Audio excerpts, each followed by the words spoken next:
అది గుండెపై హానికరమైన ప్రభావాన్ని చూపుతోందని అధ్యయనం వెల్లడించింది. ఇలాంటి శబ్దాల వల్ల గుండెపోటు, బ్రెయిన్ స్ట్రోక్ మరియు రక్తం గడ్డకట్టడం వంటి ప్రమాదాలు జరగడానికి అవకాశాలు ఎక్కువ ఉంటాయి.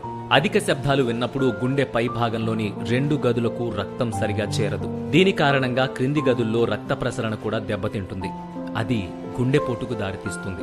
15 నిమిషాల పాటు 50 నుంచి 70 డెసిబుల్స్ కంటే ఎక్కువ శబ్దం వింటే అది ఒక వ్యక్తి యొక్క గుండెను ప్రభావితం చేస్తుంది.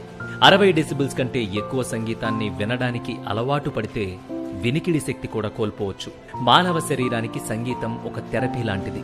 కానీ అదే సంగీతం పరిమితి దాటితే ప్రతికూల ప్రభావాన్ని చూపి గుండెలు ఆపేస్తోందట.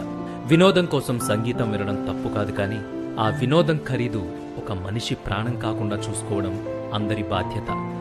అందరికీ నమస్కారం. నా పేరు జమీల్. నేను ఈరోజు యువతకు ఒక చిన్న సందేశం ఇవ్వాలనుకుంటున్నాను. ఇంతకుముందు మీరు చూసినటువంటి వీడియో, ఒక యువకుడు తన ప్రాణాలను పోగొట్టుకున్నాడు. ఎలా అంటే ఆ వీడియో ద్వారా మనకు తెలుస్తుంది. ఎక్కువ డెసిబుల్ సౌండ్తో వినడం వల్ల ఆ వ్యక్తి కోల్పోయాడు.